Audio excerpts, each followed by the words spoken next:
Friends, आज के इस वीडियो में हम बात करने वाले हैं कि आप अपने बच्चों को लंबा कैसे कर सकते हैं, उनकी हाइट कैसे बढ़ा सकते हैं। हाँ, ऐसी कुछ कुछ फूड्स हैं जो कि आपके बच्चों को लंबा करने में हेल्प करती हैं। सिर्फ फूड ही नहीं, बहुत सारी ऐसी चीज़ें होती हैं जो कि आपके बच्चे की हाइट बढ़ाने में काफ़ी मदद करती हैं।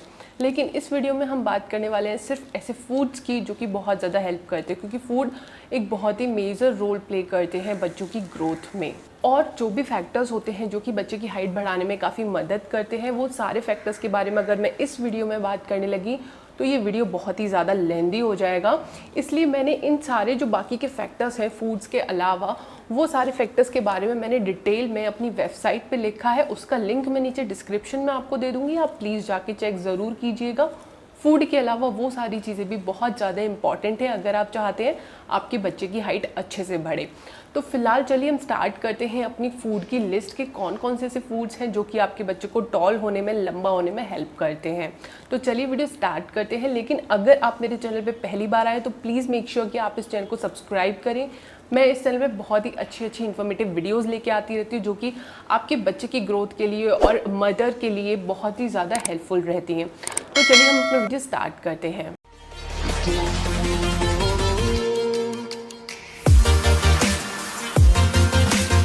फ्रेंड्स, जो फर्स्ट फूड है वो है डेयरी प्रोडक्ट्स, मतलब कि दही, दूध, पनीर, चीज़, बटर। ये सारी जो चीज़ें होती हैं वो बच्चों की हाइट में बहुत हेल्प करती हैं। हम अक्सर अपने बच्चों को कहते हैं कि आपको 1 गिलास दूध ज़रूर पीना है। जब हम छोटे थे तब हमारे पेरेंट्स हमको बोलते थे कि आपको 1 गिलास दूध ज़रूर लेना है या दही ज़रूर लेना है। तो वो इसलिए बोलते थे क्योंकि जो डेयरी प्रोडक्ट्स होते हैं उनमें बहुत ही ज़्यादा क्वांटिटी में आपको कैल्शियम मिलता है। कैल्शियम जो होता है वो डायरेक्टली बोन से रिलेटेड होता है।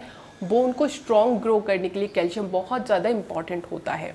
उसके बाद में आपको डेयरी प्रोडक्ट में मिलते हैं प्रोटीन। प्रोटीन बहुत ज़्यादा बॉडी के लिए इम्पॉर्टेंट हो जाता है। प्रोटीन जो होता है, प्रोटीन का काम ये होता है कि जो हमारी बॉडी में मसल्स हैं अगर ब्रेक हो गई है, कोई आपने बहुत ज़्यादा एक्सेसिव वर्कआउट किया या कुछ हुआ जिसके कारण टिश्यू ब्रेक होती हैं, तो वो उनको रिपेयर करने का काम करता है। जो छोटे बेबीज़ होते हैं उनमें अभी बहुत सारी मसल्स बन रही होती हैं, तो उनको डेवलपमेंट का भी काम प्रोटीन करता है। तो प्रोटीन तो बहुत ही ज़्यादा इंपॉर्टेंट होता है हमारी बॉडी के ग्रोथ के लिए। प्रोटीन और कैल्शियम जो है बहुत ही अच्छा रोल प्ले करते हैं, बहुत ही इंपॉर्टेंट रोल प्ले करते हैं बच्चे की हाइट में। सो ये दोनों जो चीज़ें हैं वो हमें डेयरी प्रोडक्ट से मिल जाती हैं। और साथ में इसके साथ साथ हमें मिलता है विटामिन ए, जो कि हमारी आइज़, स्किन, हेयर, इन सब के लिए बहुत ज़्यादा अच्छा होता है। सो इसके लिए आपको अपने बच्चे को डेली 1 से 2 ग्लास दूध ज़रूर देना चाहिए। लेकिन अगर आपका बच्चा 1 से ज़्यादा ग्लास दूध नहीं पी सकता या उसको कुछ बच्चों को पसंद नहीं होता है, तो आप दही के फॉर्म में, पनीर के फॉर्म में, चीज़ के फॉर्म में, बटर के फॉर्म में, बहुत सारे फॉर्म में आप बच्चों को डेयरी प्रोडक्ट्स दे सकते हैं। दूसरी चीज़, अगर आपके बच्चे लैक्टोज इंटॉलरेंट हैं तो मेक श्योर कीजिए कि आप एनिमल बेस्ड उनको डेयरी प्रोडक्ट्स नहीं दीजिए। मतलब कि गाय, भैंस, बकरी, भेड़, इनके आपको दूध, दही, पनीर, ये सब चीज़ें नहीं देना है। आपको उस केस में क्या करना है, आपको देना है plant based milk. Plant based milk कौन से होते हैं? आलमंड मिल्क होता है, सोया मिल्क होता है, कोकोनट मिल्क होता है। ये सारे जो मिल्क होते हैं ये प्लांट बेस्ड मिल्क होते हैं और काफ़ी हेल्दी होते हैं। लेकिन फिर भी आप मेक श्योर करें एक बार कि आप अपने डॉक्टर से ज़रूर कंसल्ट करें, क्योंकि ये बहुत ज़्यादा वेरी कर जाते हैं कि आपके बच्चे को किस टाइप की एलर्जी है। तो उस केस में भी डॉक्टर ही आपको बता सकते हैं आपके बच्चे की कंडीशन के अकॉर्डिंग कि क्या वो प्लांट बेस्ड मिल्क ले सकते हैं। बहुत सारे केसेस में प्लांट बेस्ड जो मिल्क होता है वो नुकसान नहीं करता है, बहुत ही हेल्दी रहता है जो लैक्टोज इंटॉलरेंट पीपल हैं उनके लिए भी। बट फिर भी आप एक बार सेफ साइड रहें और डॉक्टर से एक बार कंसल्ट ज़रूर करें। जो सेकेंड प्रोडक्ट है वो है एग्स और मीट। हम सब जानते हैं कि मीट और एग में काफ़ी ज़्यादा प्रोटीन होता है और उसके साथ साथ एग में स्पेशली प्रोटीन के अलावा बहुत सारे विटामिन एंड मिनरल्स भी होते हैं जो कि बॉडी के लिए काफ़ी हेल्दी होते हैं। लेकिन अगर आप मीट ले रहे हैं या फिर आप नॉनवेज खा रहे हैं तो मेक श्योर कीजिए कि आप कहाँ से परचेस कर रहे हैं, आप किस टाइप का नॉनवेज ले रहे हैं। ये सारी चीज़ें बहुत फैक्टर करती है, बहुत ही इंपॉर्टेंट होती हैं कि बच्चे की ग्रोथ पे। सो अब अगर आपका बच्चा एग या नॉनवेज खाता है तो आप डेफिनेटली बच्चों को ये सब चीज़ें दे सकते हैं। बट अगर आपका बच्चा एग या नॉनवेज नहीं खाता है then don't worry, I have plenty of options. यहाँ पे मैं बहुत सारे ऐसे ऑप्शंस बताऊंगी जो कि बच्चे की हाइट में ऐड करेंगे। मैं खुद वेजिटेरियन हूँ और मेरी हाइट 5'8" है और बहुत ही अच्छी हाइट है आई थिंक। और मैंने कभी भी नॉनवेज नहीं इंटेक किया, तो इसमें आपको वरी करने की बात नहीं है कि आप नॉनवेज नहीं खाएंगे तो आप लंबे नहीं हो सकते या आपकी बॉडी अच्छे से ग्रो नहीं कर सकती। मैं अभी आपको बहुत सारे अच्छे ऑप्शंस बताने वाली हूँ। जो हमारी थर्ड है वो है ग्रीन वेजिटेबल्स। जो ग्रीन वेजिटेबल्स होती हैं हम सब जानते हैं कितनी ज़्यादा इंपॉर्टेंट होती हैं बच्चों के लिए, बड़ों के लिए भी। ग्रीन वेजिटेबल्स में आपको बहुत ज़्यादा फाइबर मिलता है, फाइबर बहुत ज़्यादा इंपॉर्टेंट होता है। फाइबर आपको दो सबसे ज़्यादा मिलता है, एक तो ग्रीन वेजिटेबल्स में, दूसरा आपको मिलता है होल ग्रेन्स में। बहुत ही इंपॉर्टेंट होता है फाइबर, क्योंकि जब आप बहुत ज़्यादा प्रोटीन रिच डाइट लेते हैं तो उस केस में बहुत ज़्यादा चांसेस होते हैं कॉन्स्टिपेशन होने के, बच्चे को पेट का काफ़ी प्रॉब्लम हो सकता है। इसलिए फाइबर बहुत ज़्यादा इंपॉर्टेंट होता है बच्चे की बॉडी में जाने के लिए, जिससे कि उसका जो डाइजेस्टिव सिस्टम है वो अच्छे से काम करे। तो ग्रीन वेजिटेबल्स में आपको मिलते हैं बहुत सारे फाइबर्स, और उसके अलावा आपको बहुत सारे ऐसे विटामिन्स एंड मिनरल्स मिलते हैं जो कि आपको कहीं और नहीं मिल सकते। ग्रीन वेजिटेबल्स में आपको कैल्शियम भी काफ़ी ज़्यादा मिल जाता है। और ग्रीन वेजिटेबल्स में जैसे कि मैंने आपको बताया था, आप कैबेज ले सकते हैं, चाइनीज़ कैबेज बहुत अच्छा है, आप ओकरा ले सकते हैं, भिंडी ले सकते हैं, आप ब्रोकली ले सकते हैं, आप मटर ले सकते हैं, आप पालक ले सकते हैं, आप मेथी ले सकते हैं, आप केल ले सकते हैं, आप खीरा ले सकते हैं। बहुत सारे ऑप्शंस हैं, इनमें से डेफिनेटली कुछ ना कुछ आपके बच्चे को अच्छा लगता ही होगा। बहुत सारे पेरेंट्स का ये डाउट होता है, ये प्रॉब्लम, वो पूछते हैं कि हमारा बच्चा ग्रीन सब्जियां नहीं खाता है तो हम कैसे अपने बच्चे को ग्रीन वेजिटेबल्स खिलाएं। देखिए, आपका बच्चा ककड़ी खाता होगा, ज़्यादातर बच्चों को ककड़ी अच्छी लगती है, खीरा अच्छा लगता है। उसके अलावा रही बात पालक की या फिर ब्रोकली की या फिर कैबेज की, तो आप इनके कुछ बहुत ही क्रिएटिव होके बहुत ही अच्छे डिशेस बना सकते हैं। वेज कटलेट्स बना सकते हैं या फिर आप इनके रोल्स बना सकते हैं। अगर आपको रेसिपीज़ चाहिए then do let me know, मैं आपको ज़रूर हेल्प करूँगी इनकी अच्छी सी रेसिपीज़ बना करके। वैसे अगर आप चाहें तो आराम से आप यूट्यूब पे भी सर्च कर सकते हैं, बहुत सारे फूड ब्लॉग्स पे ग्रीन वेजिटेबल्स को बहुत ही अच्छी रेसिपी और टेस्टी रेसिपी बना के वो बताते हैं कि आप अपने बच्चे को आराम से खिला सकते हैं। तो आप ये चीज़ कंसीडर करके आप अपने बच्चों को डेफिनेटली डेली बेसिस पे ग्रीन वेजिटेबल्स ज़रूर खाने के लिए दें। बात की ग्रीन वेजिटेबल्स के बारे में, then now let's talk about the red vegetables. Red vegetables क्या होती है? बेसिकली रेड वेजिटेबल्स में मैं वेजिटेबल एंड फ्रूट्स की बात कर रही हूँ। इसमें सारे वो फ्रूट्स आते हैं जो रेड कलर के या फिर ऑरेंज कलर के दिखते हैं सेम वेजिटेबल्स की, जैसे कि टोमेटो हो गया, एप्पल हो गया, पपाया हो गया, रेड बेल पेपर हो गया, और उसके बाद में आपको चेरी हो गई, स्ट्रॉबेरीज हो गई, कैरेट्स हो गया, पम्पकिन हो गया यानी कासीफल हो गया। ऐसी जो सब्जियां होती हैं जो थोड़ी सी ऑरेंजिश कलर की होती हैं, वो बहुत ज़्यादा इम्पॉर्टेंट होती हैं बच्चे के लिए, क्योंकि इसमें एक ऐसा सब्सटेंस होता है इन सब्जियों में जो कि आपकी बॉडी में खुद से ही विटामिन ए प्रोड्यूस करता है। जैसे ही वो सब्सटेंस आपकी बॉडी में जाता है तो वो प्रोड्यूस करने लगता है विटामिन ए। सारी चीज़ों के साथ साथ हम प्रोटीन की बात करें, कैल्शियम की बात करें, इन सब के साथ साथ बहुत ज़्यादा इंपॉर्टेंट होता है कि बॉडी में विटामिन ए बहुत अच्छे से हो।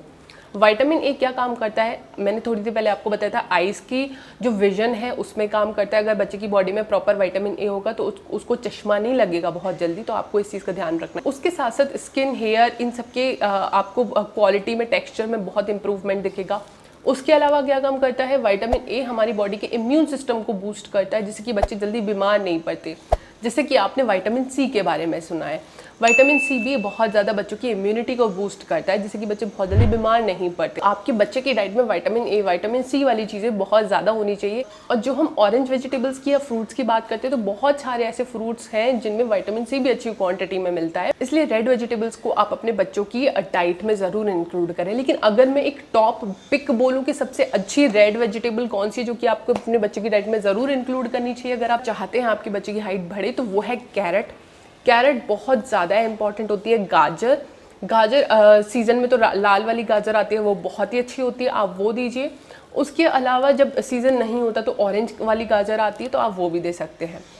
मेक श्योर करें कि फ्रेश वाली दें, आप फ्रोज़न वाली ना दें। तो गाजर जो होता है वो, उसमें बहुत सारे ऐसे अच्छे मिनरल्स होते हैं जो कि बच्चे की हाइट को बूस्ट करते हैं। सो आप गाजर को अगर आप रॉ फॉर्म में दे रहे हैं तो और भी ज़्यादा अच्छा होगा, क्योंकि जब आप इनको पका देते हैं तो इनकी जो क्वालिटी है वो थोड़ी सी कम हो जाती है। तो आप बच्चों को सैलेड की तरह से दे सकते हैं, इनमें स्नैक के जैसे दे सकते हैं, किसी भी डिप सॉस के साथ में दे सकते हैं। कैरेट्स वगैरह बहुत ही टेस्टी लगती है, आप मेयोनीज के साथ दे सकते हैं, किसी भी डिप सॉस के साथ में आप एक कैरेट दे सकते हैं बच्चों को खाने के लिए। बहुत ही अच्छा लगेगा बच्चों को खाने में भी, और बहुत अच्छे न्यूट्रिएंट्स बच्चों को मिलेंगे। इसके बाद हम बात करते हैं जो नेक्स्ट फूड है वो है वॉलनट्स यानी कि अखरोट। अखरोट एक ऐसा नट है जो कि हमारे ब्रेन को बहुत ज़्यादा हेल्प करता है। उसके साथ साथ वॉलनट्स में कुछ ऐसे सब्सटेंसेस होते हैं जो कि बोन्स की टिश्यूज़ को स्ट्रेंथ देते हैं, उनको मजबूत करते हैं, जिससे कि ओवरऑल बच्चे की हाइट जो है उसको ग्रो होने में हेल्प मिलती है। वॉलनट्स में आपको बहुत ही ज़्यादा क्वांटिटी में मिलता है विटामिन ई, कैल्शियम, फॉस्फोरस जो कि बच्चे की हाइट में अगेन काफ़ी हेल्प करते हैं, तो आपको वॉलनट ज़रूर इंक्लूड करना चाहिए। यहाँ पे साथ ही साथ में दूसरे एक और नट के बारे में बात करना चाहूँगी जो कि बहुत ज़्यादा इंपॉर्टेंट है। वैसे तो नट्स सारे ही बहुत ज़्यादा इंपॉर्टेंट होते हैं, जितने भी ड्राई फ्रूट्स वगैरह होते हैं वो सारे ही बहुत ज़्यादा इंपॉर्टेंट होते हैं, स्पेशली बच्चों के लिए जिस टाइम पर उनकी बॉडी ग्रो कर रही होती है उस टाइम पर बहुत ज़्यादा ज़रूरी होती है उनको ये सारे ड्राई फ्रूट्स की। लेकिन यहाँ पे हम हाइट के एस्पेक्ट में बात करें तो मैं ये जो 2 नट्स हैं इनके बारे में बात करना चाहूँगी। सबसे पहले जो मैंने अभी वॉलनट्स के बारे में बात की, जो दूसरा है वो है आलमंड्स, बादाम। बादाम बहुत अच्छा होता है बच्चों के लिए, हाइट में बहुत हेल्प करता है, बहुत ही ज़्यादा क्वांटिटी में इसमें मिलता है विटामिन ई जो कि हमारी बोन्स के लिए भी अच्छा होता है, हमारी स्किन के लिए भी अच्छा होता है, हेयर के लिए भी अच्छा होता है। तो बच्चों की आपको ओवरऑल जो ग्लो है ना फेस पे वो आपको बहुत अच्छे से दिखाई देगा। उसके साथ साथ आपको बादाम में मिलता है बहुत ही अच्छा फैट जो कि बच्चों की डाइट में होना बहुत ज़्यादा ज़रूरी होता है। और साथ साथ आपको मिलता है इसमें विटामिन B2।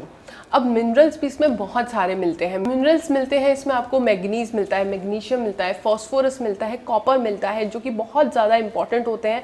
कॉपर वगैरह को हम बहुत ज़्यादा मिस कर जाते हैं, बहुत इंपॉर्टेंट होता है। पहले के ज़माने में लोग तांबे के जग में पानी रख के पीते थे जो कि उनकी बॉडी में जितनी ज़रूरत है कॉपर की उसको फुलफिल करता था। बट आज के टाइम पे हम ऐसा नहीं करते, प्लास्टिक की बॉटल्स को फ्रिज में रख के हम वो पानी पीते हैं जो कि बहुत ज़्यादा नुकसान करता है बेसिकली। तो इसके लिए बहुत ज़्यादा इंपॉर्टेंट है कि आप ऐसी चीज़ें इंक्लूड करें जो कि बॉडी में कॉपर वगैरह की जो रिक्वायरमेंट है उसको फुलफिल करें। सो जो बादाम है उसमें आपको ये सारे मिनरल्स मिल जाते हैं जो कि ओवरऑल बच्चे की हाइट में काफ़ी हेल्प करते हैं। उसके बाद में हम बात करते हैं नेक्स्ट फूड जो कि है सोयाबीन। सोयाबीन बहुत ज़्यादा इंपॉर्टेंट है बच्चों की डाइट में होना। अगर आप वेजिटेरियन हैं आपको डेफिनेटली इंक्लूड करना चाहिए क्योंकि ये बहुत अच्छा सोर्स है प्रोटीन का, बहुत ही हाई क्वालिटी का प्रोटीन मिलता है जो कि प्लांट बेस्ड है, बहुत ही अच्छा इसमें प्रोटीन रहता है। तो इसके लिए आपको अपने बच्चे की डाइट में ज़रूर इंक्लूड करना चाहिए। आप इसको एज अ सब्जी बना सकते हैं, आप इसको बॉईल करके सुबह ब्रेकफास्ट में चाट बना सकते हैं या इवनिंग में चाट बना सकते हैं। आप इसके नगेट्स भी अपनी बच्चे की डाइट में इंक्लूड कर सकते हैं। तो बहुत सारे वेरिएंट्स हैं सोयाबीन को अपने बच्चे की डाइट में इंक्लूड करने के लिए। इसके बाद जो फूड है वो है हनी। हनी में सिंपल शुगर्स होती हैं जो कि बहुत जल्दी बॉडी में एब्जॉर्ब हो जाती हैं, तो एक बहुत जल्दी बॉडी को एनर्जी देती हैं और इंसुलिन भी नहीं बढ़ाती हैं। क्योंकि जब आप वाइट शुगर बहुत ज़्यादा खाते हैं या आपके बच्चे बहुत ज़्यादा खाते हैं तो धीरे धीरे ओवर द टाइम पीरियड थोड़ा प्रॉब्लम होने लग जाता है। वाइट शुगर को अच्छा होगा आप हनी के साथ में रिप्लेस कर दें, क्योंकि वाइट शुगर की कोई पॉजिटिव साइड कुछ भी नहीं है सिवाय एक टेस्ट उसका मीठा होता है। मीठा आपको हनी से भी मिल जाता है, जैगरी से भी मिल जाता है, बट यहाँ हम बात करें स्पेसिफिकली हनी की जो कि बच्चे की हाइट में काफ़ी हेल्प करेगा। अब वो हेल्प कैसे करता है? हनी में ऐसे सब्सटेंसेस होते हैं जो कि अगर आपकी बॉडी में जाते हैं तो आपकी बॉडी ज़्यादा बेटर क्वांटिटी में कैल्शियम और मैंगनीज को एब्जॉर्ब कर पाती है। कई बार ऐसा होता है कि हम बहुत ज़्यादा हेल्दी फूड्स तो खा रहे हैं लेकिन हमारी बॉडी में वो सारी चीज़ें एब्जॉर्ब नहीं हो पा रही हैं। उसका कारण यही होता है कि हमारी बॉडी में वो चीज़ें नहीं हैं जो कि उन सारे अच्छी चीज़ों को एब्जॉर्ब कर सके। मतलब कि कैल्शियम हो गया, प्रोटीन हो गया, आयरन हो गया, इन सबको एब्जॉर्ब करने के लिए भी हमारी बॉडी में वो ताकत होनी चाहिए। अगर मैं इसको एक सिंपल भाषा में बात करूँ तो इसके लिए जो हनी है उसमें ऐसे सब्सटेंसेस होते हैं जो कि हमारी बॉडी में कैल्शियम को एब्जॉर्ब बेटर कराती है और मैंगनीज को। और ये दोनों चीज़ें जो होती हैं वो ओवरऑल बच्चे की एक तो ग्रोथ पे भी हेल्प करती है और दूसरा जो कैल्शियम है वो बच्चे की बोन में काफ़ी हेल्प करती है जिससे कि बच्चे की हाइट ज़्यादा बढ़ती है। आप हनी किसी भी सीरियल में मिला के दे सकते हैं, किसी भी पॉरिश में मिला के दे सकते हैं। जहाँ जहाँ भी आप वाइट शुगर यूज़ करते हैं अपने बच्चे के लिए वहाँ पे आप वाइट शुगर को हनी से रिप्लेस कर सकते हैं और ये बहुत ही हेल्दी रहेगा बच्चे के लिए और हाइट में भी काफ़ी इफेक्ट आपको दिखाई देगा। तो इसके लिए आप वाइट शुगर को हनी से ज़रूर रिप्लेस करें, ये ओवरऑल हेल्थ के लिए बहुत ज़्यादा बेनिफिशियल रहेगा। नेक्स्ट फूड है वो है बनाना। बनाना हाइट गेन के लिए सबसे बेस्ट फूड है, सबसे अच्छा फूड है और बहुत ही इजीली अवेलेबल है हर जगह पे। बनाना में आपको बहुत ही सारे विटामिन मिनरल्स मिल जाते हैं जो कि बच्चे की बॉडी के लिए बहुत ज़्यादा रिक्वायर्ड होते हैं। वह बनाना जो होता है वो एनर्जी का बहुत अच्छा सोर्स होता है, इंस्टेंट एनर्जी बनाना देता है और उसके साथ साथ इसमें बहुत ही अच्छे फैट्स होते हैं जो कि बॉडी के लिए ज़रूरी होते हैं। उसके अलावा हम सब जानते हैं बनाना में बहुत ही ज़्यादा क्वांटिटी में मिलता है फॉस्फोरस। इतना किसी भी फूड या फ्रूट्स में नहीं मिलता जितना कि बनाना में फॉस्फोरस मिलता है, जो कि हमारी बॉडी के लिए अच्छा है। कोई भी चीज़ हमारी बॉडी में एक्सेसिव क्वांटिटी में डेफिनेटली अच्छी नहीं होती, लेकिन जो उसकी एक लिमिटिंग क्वांटिटी है वो हमारी बॉडी के लिए ज़रूरी होती है। सो अगर हम बच्चों को फूड के ज़रिए इन सारे मिनरल्स, विटामिन और इन सारी चीज़ों का बच्चों को कंजम्पशन कराते हैं तो बॉडी को जितनी रिक्वायरमेंट होती है उतना ही बॉडी एब्जॉर्ब करती है, बाकी का सब बाहर निकाल देती है। सो इसके लिए हमें हमेशा नेचुरल वे से जाना चाहिए। बच्चे के लिए हमें कभी हाइट्स के लिए सप्लीमेंट्स वगैरह या वेट के लिए कभी भी सप्लीमेंट्स वगैरह पे नहीं जाना चाहिए। आप जितना नेचुरल वे में जाएंगे उतने ही आपको अच्छे इफेक्ट्स दिखेंगे। उसके बाद में जो हमारा नेक्स्ट फूड है वो है होलसम ग्रेन्स। जो ग्रेन्स होते हैं उनमें बहुत ज़्यादा, जैसे कि अभी मैंने थोड़ी देर पहले आपको बताया था, बहुत ज़्यादा फाइबर्स होते हैं जो कि बहुत ज़्यादा अच्छे होते हैं बच्चों के लिए। उसके अलावा कुछ कुछ ग्रेन्स ऐसे हैं जो कि बच्चों को धीरे धीरे एनर्जी देते हैं, मतलब लंबा टाइम तक वो धीरे धीरे उसको बॉडी कंज्यूम करती है, एब्जॉर्ब करती है और बच्चे को लंबा टाइम तक वो एनर्जी देती है। अब वो ग्रेन्स कौन से हैं, जैसे कि कीनुआ हो गया, ओट्स हो गया, ये कॉर्नफ्लावर्स वगैरह हो गए, ये सारे ग्लूटेन फ्री ग्रेन्स हैं, इनमें ग्लूटेन नहीं होता है। तो आप गेहूं का आटा वगैरह यूज़ कर सकते हो और उस आटे में आप बहुत सारे अलग अलग तरीके के आटे मिक्स करके रख सकते हैं, जैसे मकई हो गया, रागी हो गया, चना हो गया, बहुत सारे अलग अलग तरीके के हेल्दी आटे आते हैं, आप वो सब उसमें मिक्स कर सकते हैं। या फिर आप बच्चों को ब्रेकफास्ट में ओट्स वगैरह दे सकते हैं या फिर कॉर्नफ्लेक्स वगैरह दे सकते हैं। ये सब बच्चों के लिए बहुत ज़्यादा हेल्दी है और अच्छे हैं। अब एक चीज़ रागी के बारे में, रागी जो है वो बहुत ही कम जगह पे अवेलेबल है। जैसे कि मैं नॉर्थ से हूँ और नॉर्थ में रागी इजीली किसी भी शॉप पे नहीं मिलती है, ना ही किसी स्टोर पे मिलती है। तो आप ऐसे में क्या कीजिए, आप ऑनलाइन अमेजोन वगैरह से इसको आप परचेस कर सकते हैं। बहुत ही ज़्यादा महंगा भी नहीं आता, बहुत सस्ता आता है और ये बहुत ही ज़्यादा इंपॉर्टेंट होता है बच्चों के लिए, बड़ों के लिए। आपको रागी ज़रूर खाना चाहिए। लिंक मैं नीचे डिस्क्रिप्शन में दे दूँगी, आप ज़रूर उसको परचेस कीजिएगा। तो आप रागी वगैरह ज़रूर बच्चों की डाइट में इंक्लूड करें। Last but not the least, ये बहुत ही इंपॉर्टेंट है, जो कि है दाल, पल्सेस, बीन्स। बहुत ही ज़्यादा इम्पॉर्टेंट है, बहुत ही अच्छे इनमें विटामिन, मिनरल्स, प्रोटीन मिलता है जो कि आपको किसी और चीज़ से नहीं मिल सकता। एक कटोरी दाल होना बच्चे की डाइट में बहुत ज़्यादा ज़रूरी है। ज़रूरी नहीं है कि जो रोटी सब्जी वाली दाल होती है आप वही वाली दाल दें, आप दाल को थोड़े स्प्राउट करके आप उसकी चाट बना के दे सकते हैं ब्रेकफास्ट में या इवनिंग स्नैक में। तो उससे स्प्राउट करने से उसकी क्वालिटी और भी ज़्यादा, उसके जो बेनिफिट्स हैं वो और ज़्यादा बढ़ जाते हैं। सो इस तरह से आप बच्चे की डाइट में डेफिनेटली दाल वगैरह हो गया, बीन्स हो गया, यानी कि किडनी बीन्स, राजमा वगैरह, ये सारी जो चीज़ें हैं वो आप बच्चे की डाइट में ज़रूर इंक्लूड करें। चिकपीस वगैरह हो गया, ये सारी चीज़ें, जो छोले वगैरह होते हैं, बहुत ज़्यादा ज़रूरी होते हैं बच्चे की डाइट के लिए। और ये सारी जो चीज़ें होती हैं ये बच्चे के हाइट में बहुत ज़्यादा हेल्प करती है, क्योंकि इनमें बहुत सारे ऐसे मिनरल्स होते हैं, ऐसे वाइटामिन्स होते हैं, कैल्शियम्स होते हैं, प्रोटीन होते हैं, जो कि बच्चे के लिए बहुत ज़्यादा इंपॉर्टेंट होते हैं। उसकी बोन को ग्रो करने के लिए बहुत इंपॉर्टेंट होते हैं ये मिनरल्स, और उसकी बोन को स्ट्रेंथ करने के लिए, मतलब मजबूती भी होनी चाहिए उसकी बोन्स में। सारे विटामिन और मिनरल की वजह से जो बच्चे की बोन है वो अच्छे से ग्रो कर पाती है और स्ट्रॉन्ग हो पाती है। तो इसलिए बहुत ज़्यादा ज़रूरी है कि ये सारे फूड्स आप अपने बच्चे की डाइट में ज़रूर इंक्लूड करें। तो फ्रेंड्स, जो बच्चों की हाइट होती है वो बहुत ज़्यादा डिपेंड करती है कि पेरेंट्स की हाइट कैसी है। लेकिन हाँ, ये सारे फूड्स वगैरह अगर आप अपने बच्चों को देंगे तो बच्चे की जो ग्रोथ की जो लिमिट है ना, कि मैक्सिमम लिमिट जो है वहाँ तक पहुँच पाएगा बच्चा। कई बार क्या होता है कि बच्चे का सपोज उसकी जो जीन्स के अकॉर्डिंग है कि उसकी हाइट आराम से 5'7", 5'8" तक जा सकती है, लेकिन हमने अगर अपने बच्चे की प्रॉपर डाइट और सारी चीज़ों का ध्यान नहीं रखा तो हो सकता है बच्चे की जो हाइट है वो 5'5" या 5'6" पे आके रुक जाए, जबकि उसकी हाइट जो है वो आराम से 5'7", 5'8" तक जा सकती थी। ये सारी चीज़ों का ध्यान रखेंगे तो डेफिनेटली बच्चे की जो हाइट है वो फैमिली वगैरह को देखते हुए जितनी उसकी हाइट होनी चाहिए मैक्सिमम, उतनी ज़रूर हो जाएगी। सो इसके लिए आप मेक श्योर करें आप ये सारे फूड्स अपने बच्चे की डाइट में ज़रूर इंक्लूड करें, और उसके साथ साथ जो जो चीज़ें हैं जो कि मैंने अपनी वेबसाइट पर आपको बताई हैं उसको भी ज़रूर ध्यान दीजिए। उसमें बहुत ही सिंपल चीज़ें हैं, जैसे कि सनलाइट हो गया, मॉर्निंग वॉक हो गया, ये सारी जो चीज़ें बहुत ही इंपॉर्टेंट है। आप एक बार उस आर्टिकल को ज़रूर चेक कीजिएगा, लिंक नीचे आपको डिस्क्रिप्शन में मिल जाएगा, तो please make sure to check that out. So yeah, that's it for this video. I hope you like this video. If so, then please give it a like and subscribe to my channel for more videos like this.